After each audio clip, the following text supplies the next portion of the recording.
திராவிட முன்னேற்றக் கழக தலைவர் அண்ணன் மு.க. ஸ்டாலின் அவர்கள் மீதும் கட்சியின் முன்னணி பொறுப்பாளர்கள் மீதும் எனக்கு மிகுந்த மதிப்பு உண்டு. இந்த இயக்கத்தின் மீது அதீதமான பற்றுதல், நம்பிக்கை உண்டு.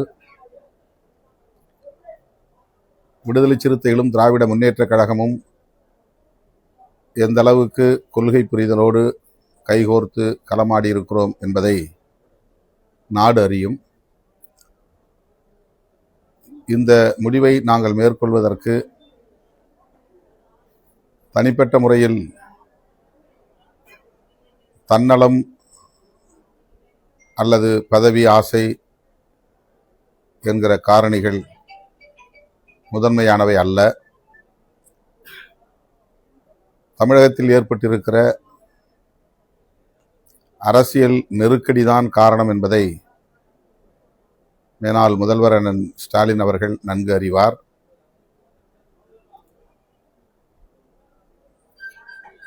நாங்கள் இப்படி ஒரு முடிவை எடுக்க இருக்கிறோம் என்பது குறித்து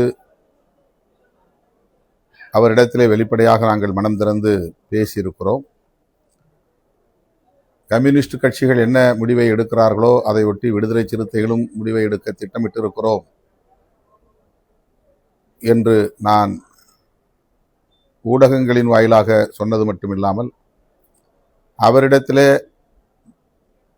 அவரை தனிமையில் சந்தித்த போதும் சொல்லியிருக்கிறேன். தனிநபர் தேவைகளுக்காக எந்த முடிவையும் நாங்கள் மேற்கொள்ள மாட்டோம் என்பதை உணர்த்துவதற்காகத்தான் கம்யூனிஸ்ட் கட்சிகள் என்ன முடிவை எடுக்கின்றனவோ அந்த முடிவை ஒட்டி எங்கள் முடிவும் இருக்கும் என்று கூறினோம். அப்போது அண்ணன் ஸ்டாலின் அவர்களோ, அன்பு இளவல் உதயநிதி ஸ்டாலின் அவர்களோ அதை எதிராக பார்க்கவில்லை. இந்த சூழலுக்கேற்ப நீங்கள் எடுக்கிற முடிவை, என்ன முடிவாக இருந்தாலும் அந்த முடிவை நடைமுறைப்படுத்துங்கள் என்றுதான் கூறினார்கள். ஆகவே அவருடைய கவனத்திற்கு எடுத்து சென்ற பிறகுதான் இந்த முடிவை நோக்கி நாங்கள் நகர்ந்திருக்கிறோம். வெளிப்படையாக தாவேகா தரப்பில் இந்திய யூனியன் முஸ்லீம் லீக்கும் விடுதலை சிறுத்தைகள் கட்சியும் அமைச்சரவையில் இடம்பெற வேண்டும் என்று அழைப்பு விடுக்கப்பட்டது. அதன் பின்னர் இயக்கத் தோழர்கள், குறிப்பாக முன்னணி பொறுப்பாளர்கள் மீண்டும் இது குறித்து கலந்து பேச வேண்டும் என்று விரும்பினார்கள். 8ஆம் தேதி இரவு நடந்த உயர்நிலைக்குழு கூட்டத்தில் பெரும்பான்மையான தோழர்கள் 32 பேரில் ஒரு சிலரை தவிர பெரும்பான்மையான தோழர்கள் ஆதரவு நல்குவது என்று முடிவெடுத்து விட்ட பிறகு அமைச்சரவையில் இடம்பெறுவதுதான் சரியாக இருக்கும் என்ற கருத்தை முன்வைத்தார்கள். ஆனாலும் நான் கட்சியின் தலைவர் என்கிற முறையில் பொதுச் செயலாளர்களோடு மீண்டும் பேசிவிட்டுத்தான் முடிவை எடுப்பேன். அந்த முடிவு என்னவாக இருந்தாலும் நீங்கள் ஏற்றுக்கொள்ள வேண்டும் என்று அந்த இணைய வழி உயர்நிலைக்குழு கலந்தாய்வு கூட்டத்தில் கூறியிருந்தேன். அதன்படி 9ஆம் தேதி நண்பகல் வேளையில்தான் நாங்கள் 3 பேரும் ஓரிடத்திலே சேர்ந்து பேசுவதற்கான சூழல் உருவானது. அதேபோல வெளியூர்களில் இருந்து சட்டமன்ற உறுப்பினர்களும் நண்பகல் 1 மணிக்கு மேல்தான் வந்து சேர்ந்தார்கள். அந்த கூட்டத்திலும் கூட அமைச்சரவையில் இடம்பெற வேண்டும் என்ற கருத்து மேலோங்கியது என்றாலும் நான் வெளியிலிருந்து ஆதரவு நல்குவது என்பதை வலியுறுத்திய நிலையில் 2 பொதுச் செயலாளர்களும் அதற்கு உடன்பட்டுதான் 9ஆம் தேதி 4:45 மணி அளவில் எமது கட்சியின் தலைமையகத்தில் நான் ஊடகவியலாளர்களை சந்தித்த போது, ஆட்சி அமைப்பதற்காக மட்டுமே எங்கள் ஆதரவை நல்குகிறோம் என்ற கருத்தை பதிவு செய்தேன். அதன் பிறகு இயக்கத் தோழர்கள் இந்த முடிவை மறுபரிசீலனை செய்ய வேண்டும் என்று தொலைபேசி வாயிலாகவும் வாட்ஸ்அப் மூலமாகவும் கருத்துக்களை பகிர்ந்து கொண்டே இருந்தார்கள். அப்படி ஒரு சூழலில்தான் தவேகா தரப்பில் வெளிப்படையான அழைப்பு வந்தது. அந்த அழைப்பை மறுதலிக்க கூடாது, தவிர்க்கக்கூடாது, அமைச்சரவையில் இடம்பெற வேண்டும் என்ற கருத்து மீண்டும் மேலோங்கியது. ஆகவே கட்சியின் நலன்களை கருத்தில் கொண்டு நானும் அந்த நிலைப்பாட்டுக்கு இணங்கும் சூழல் உருவானது. அப்போது நானே அமைச்சரவையில் இடம்பெற வேண்டும் என்கிற கருத்து மேலோங்கியது. அதற்கு நான் இணங்கவில்லை. கட்சி அமைச்சரவையில் இடம்பெற வேண்டும் என்ற நிலைப்பாட்டை எடுப்பது உறுதிப்படுத்தப்பட்ட நிலையில் தேர்ந்தெடுக்கப்பட்ட சட்டமன்ற உறுப்பினர்களுள் 30 ஆண்டுகளுக்கு மேலாக என்னோடு பயணித்து வருகிற, இயக்க பணிகளில் தீவிரமாக முனைப்பாக பணியாற்றி கொண்டிருக்கிற, கட்சியின் மூத்த பொறுப்பாளராக துணை பொதுச் செயலாளராக பணியாற்றி கொண்டிருக்கிற வன்னியரசு அவர்களை பரிந்துரைப்பதுதான் சரி என்று நான் முடிவு செய்தேன். இயக்கத் தோழர்களின் ஒப்புதலை பெற்றேன். அதன் அடிப்படையில் நாங்கள் இணைந்திருக்கிறோம். இதில் மேற்கொண்டு கருத்து சொல்வதற்கு எதுவும் இல்லை. அமைச்சரவையில் நீங்க பங்கேற்று இருக்கிறதுனால திமுக அவர்கள் இருந்த கூட்டணிக்கான நிலைப்பாடு என்னவா கூட்டணி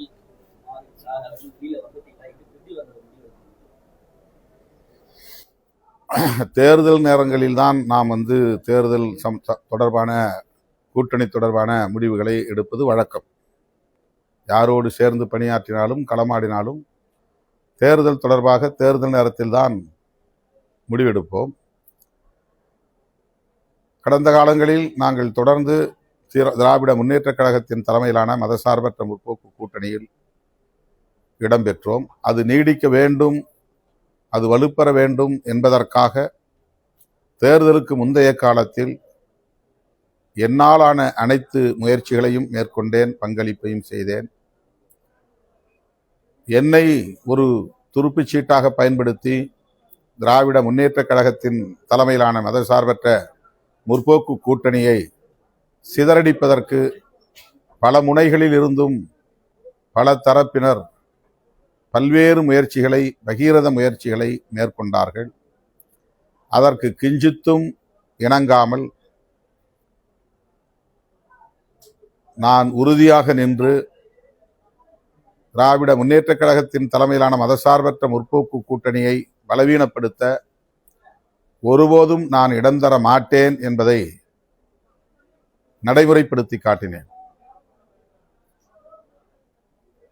இதில் யாரும் மாற்று கருத்து சொல்ல முடியாது, எதிர்கருத்தை சொல்ல முடியாது. அந்த அளவுக்கு தேர்தலுக்கு முன்பு ஒரு 2 ஆண்டு காலம் என்று சொன்னால் மிகையாகாது, 2 ஆண்டுகளாக தொடர்ந்து என்னை குறிவைத்து சமூக ஊடகங்களில் விவாதித்தார்கள். என்னை குறிவைத்து சாதிய மதவாத சக்திகள் காய்களை நகர்த்தினார்கள், எமது உணர்ச்சிகளை தூண்டினார்கள், திட்டமிட்ட அவதூறுகளை பரப்பினார்கள், ஆத்திரம் ஊட்டினார்கள். எதற்கும் நாங்கள் மசியவில்லை, இணங்கவில்லை.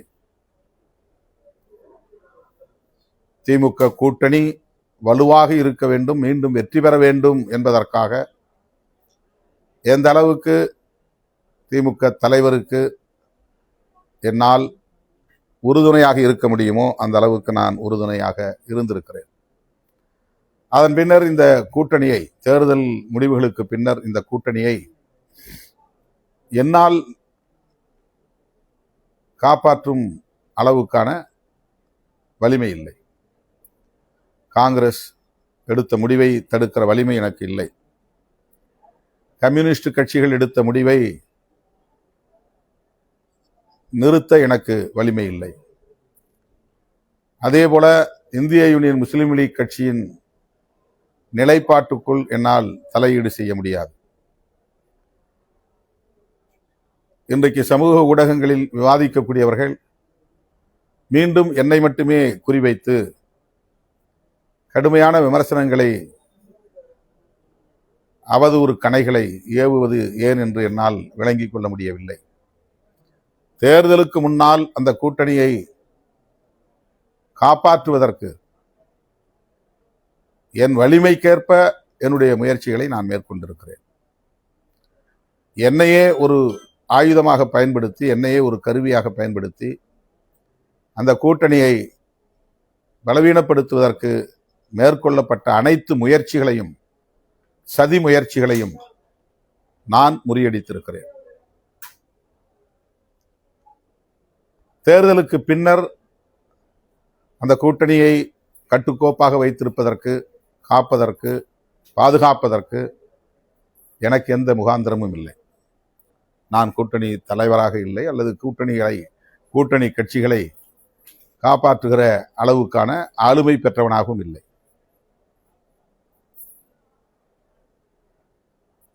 தேர்தல் முடிவுகள் வந்த கையோடு காங்கிரஸ் எடுத்த முடிவு,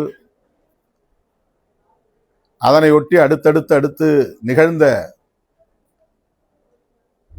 அரசியல் காட்சிகள், இவையெல்லாம் நேர்மையாக சிந்திக்கக்கூடிய அனைவருக்கும் என்ன என்பது தெரியும். நாங்கள் அவசரப்பட்டு விடவில்லை, அவசரப்படுத்தினார்கள். நாங்கள் உணர்ச்சி வயப்பட்டு விடவில்லை, உணர்ச்சியை தூண்டினார்கள். எங்கள் கட்சிக்கு ஒரு வரைமுறை இருக்கிறது. அந்த வரைமுறைகளின்படி, விதிமுறைகளின்படி இடதுசாரிகள் எடுத்த முடிவை முன்வைத்து 2.5 மணி நேரத்திற்கு மேலாக உயர்நிலைக் குழுவில் விவாதித்து, அந்த முடிவை கூட்டணியின் தலைவர் அண்ணன் ஸ்டாலின் அவர்களிடத்திலே விளக்கி சொல்லி அதன் பிறகுதான் அறிவிப்பது என்று நாங்கள் முடிவெடுத்தோம். நாங்கள் இன்னொரு கூட்டணியில் இல்லை, அல்லது தாவேகா கூட்டணியில் இல்லை. ஆதரவு நல்குவதாக இருந்தாலும் அல்லது முடியாது என்பதாக இருந்தாலும் அது எங்களுக்கான சுதந்திரம், எங்களுக்கான உரிமை, எங்களுக்கான அதிகாரம் அது.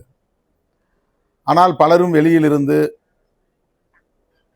இவர் ஏன் தாமதப்படுத்துகிறார், தாமதத்திற்கு இதுதான் காரணமா என்றெல்லாம் ஆளாளுக்கு அவரவர் யூகங்களின் அடிப்படையில் மனம் போன போக்கில் எங்களுக்கு எதிரான அவதூறுகளை பரப்பினார்கள். அதே போல இன்றைக்கும் எங்களுக்கு எதிரான அவதூறுகளை பரப்புகிறார்கள். இந்த விமர்சனங்களுக்கு என்னால் இந்த சூழலில் பதில் சொல்ல இயலாது. எங்கள் நேர்மையையோ எங்கள் அரசியல் தூய்மையையோ களங்கப்படுத்த யாருக்கும் உரிமை இல்லை.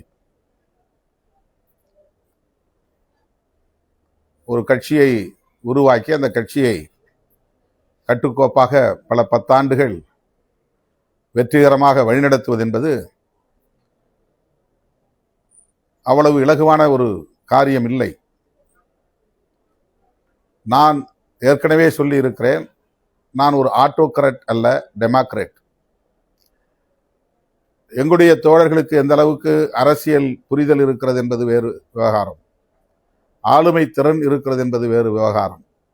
ஆனால் அவர்களை நான் உடன் வைத்துக் கொண்டு அவர்களோடு அவர்கள் புரிந்து கொள்ளுகிற வரையில் விவாதித்து, அவர்கள் உடன்படுகிற வரையில் விவாதித்து, அதன் பிறகுதான் எந்த முடிவையும் நான் எடுத்திருக்கிறேன். இப்போதும் அப்படித்தான் எடுத்திருக்கிறேன். எனக்குரிய கால அவகாசத்தை நான் எடுத்துக்கொண்டேன். 2 நாட்கள் 3 நாட்கள் என்றெல்லாம் சொல்லுகிறார்கள். 8ஆம் தேதி 4 மணிக்கு இடதுசாரி கட்சிகள் அறிவிப்பு செய்தார்கள். 9ஆம் தேதி 2 மணிக்கே நான் தாவேகா தரப்பினருக்கு தகவல் கொடுத்தேன், வந்து கடிதம் பெற்றுக்கொள்ள செய்தேன். 3:30 மணிக்கு கடிதத்தை பெற்றுக்கொண்டார்கள். நான் பத்திரிகையாளர்களை சந்திப்பதற்கு நான் அழைப்பு விடுக்கவில்லை, அவர்கள் வந்து காத்திருந்தார்கள். காத்திருந்தவர்களின் உணர்வுகள் மதிக்கப்பட வேண்டும் என்பதற்காக நான் தேடி வந்து பார்த்தேன். நான் ஊடகவியலாளர்களை வாருங்கள், இந்த தேதியில் உங்களை பார்க்கிறேன், இதை அறிவிக்கப் போகிறேன் என்று சொல்லவில்லை. அறிவிப்பை நான் என்னுடைய சமூக ஊடகத்தில் கூட, முகநூலில் கூட என்னால் அறிவிக்க முடியும். அறிக்கையை ட்விட்டர் பக்கத்தில் கூட என்னால் போட்டுவிட முடியும். ஊடகவியலாளர்களை கூட்டி பேச வேண்டும் என்ற கட்டாயம் ஒன்றும் இல்லை. ஆனால் காலை 10 மணியிலிருந்தே தலைமையகத்தில் வந்து அமர்ந்து கொண்ட நிலையில் அந்த ஊடகவியலாளர்களை நாம் அவமதித்து விடக்கூடாது, காத்திருக்கிறார்கள் என்பதற்காக நான் 4:45 மணிக்கு அங்கு வந்து சேர்ந்தேன். எங்கள் நிலைப்பாட்டை சொன்னேன். இந்த முடிவை மிக மிக நிதானமாகத்தான் நாங்கள் எடுத்திருக்கிறோம். எங்கள் மதசார்பற்ற முற்போக்கு கூட்டணியின் தலைவர் அண்ணன் ஸ்டாலின் அவர்களின் கவனத்திற்கு கொண்டு சென்று அவருடைய வாழ்த்துக்களோடு தான் அல்லது ஆதரவோடு தான் அல்லது இசைவோடு தான் இந்த ஆதரவை நாங்கள் வழங்குகிறோம் என்று அறிவித்துவிட்டுத்தான் வழங்கியிருக்கிறோம், சொல்லவில்லை. இருக்கிற அரசியல் சூழலை அவருக்கு இருக்கிற அரசியல் பக்குவத்தின் அடிப்படையில் புரிந்து கொண்டு 5ஆம் தேதியே எங்கள் அனைவரையும் அழைத்து நாம் எல்லோரும் ஒற்றுமையாக இருந்து செயல்படுவோம், அவர் ஆட்சி அமைப்பதற்கு இடையூறாக நாம் இருக்க வேண்டியதில்லை என்ற கருத்தை சொன்னார். அதுதான் அவருடைய பக்குவம், அவரது அரசியல் முதிர்ச்சி. ஆகவே எங்கள் அரசியல் நேர்மையை அல்லது கூட்டணிக்கு நாங்கள் எந்த அளவுக்கு உற்ற துணையாக இருந்திருக்கிறோம் என்கிற அந்த நம்பகத்தன்மையை போகிற போக்கில் கேள்விக்குள்ளாக்குவது, களங்கப்படுத்துவது ஒரு திட்டமிட்ட அவதூறு. விடுதலை சிறுத்தைகளின் வளர்ச்சியை பிடிக்காதவர்கள் தொடர்ந்து காலம் காலமாக எங்களுக்கு எதிராக காழ்ப்புணர்வை கக்கிக் கொண்டிருக்கிற கும்பல் திரும்ப திரும்ப இதை செய்து கொண்டிருக்கிறது. எனவே இது குறித்து நாங்கள் மேற்கொண்டு கருத்து சொல்ல விரும்பவில்லை. முதலமைச்சர் விஜய் வந்து உங்களை தனிப்பட்ட பெரிய மரியாதை வச்சிருக்காரு. ஒவ்வொரு இடமே நம்ம பார்க்குறோம். முதல் மாநாட்டில் கூட உங்களை தான் வெளிப்படையாக அழைச்சாரு. அவர் வந்து திருச்சி கிழக்குல உங்களை வந்து போட்டியிடுவதற்காக அழைத்தால் இந்த இடைத்தேர்தலில் நீங்க அமைச்சர்கள் வர வேண்டும் ரொம்ப விரும்புகிறார். அவர் தனிப்பட்ட விதத்தில் ஒருவேளை திருச்சி கிழக்குல இடைத்தேர்தலில் உங்களை போட்டியிட அழைத்தால் உங்களோட விருப்பம் என்ன? அமைச்சரவையில் நான் இடம்பெற வேண்டும் என்கிற விருப்பத்தை தாவேகா தரப்பில் வெளிப்படுத்தினார்கள். நான் அதில் உடன்பாடு இல்லை என்பதை தொடக்கத்திலேயே சொல்லிவிட்டேன். இப்போதும் அந்த நிலைப்பாட்டில் தான் நான் இருக்கிறேன். அது ஏன் யூகமான கேள்வி? எல்லாமே யூகமான கேள்வியை கேட்டு யூகமா பதில் சொல்லி அதை நீங்க வந்து திசை திருப்பி திரிபுவாதம் செய்து அவதூறு பரப்புவது தான் வழக்கமாக இருந்து கொண்டிருக்கிறது. யூகமான கேள்விகளுக்கு இங்கு இடமில்லை. காங்கிரஸ் வந்து நாடாளுமன்ற தேர்தல், அடுத்து உள்ளாட்சி தேர்தல் எல்லாத்துலயுமே வந்து தாவேகாவுடன் கூட்டணி அப்படின்றத வந்து அவங்க அந்த முடிவை எடுத்துட்டாங்க. நாங்க அப்படி இந்த முடிவை நாங்க எடுத்தது, இடதுசாரிகள் எப்படி வெளியிலிருந்து ஆதரவு தெரிவிக்கிறார்களோ அதை போல்தான் நாங்களும் ஆதரவு தெரிவிப்பது என்ற முடிவை எடுத்தோம். ஆனாலும் அரசியல் சூழலுக்கு ஏற்ப இந்த முடிவையும் நாங்கள் எடுக்கும் நிலைக்கு ஆளாகி இருக்கிறோம், அவ்வளவுதான். எதையுமே நான் உங்கள்கிட்ட பேசல. அப்புறம் திரும்ப ஒரு யூகமான கேள்வி எதுக்கு? அது தேர்தல் வரட்டும், தேர்தல் நேரத்தில் பேசலாம்.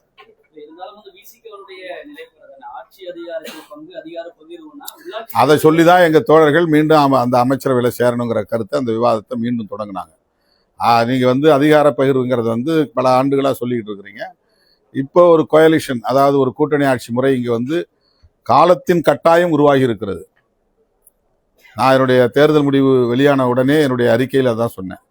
தமிழக மக்கள் கூட்டணி ஆட்சி முறையை இன்றைக்கு விரும்புகிறார்கள் என்பதுதான் இந்த முடிவிலிருந்து தெரிய வருகிறது என்ற கருத்தை நான் பதிவு செய்தேன்.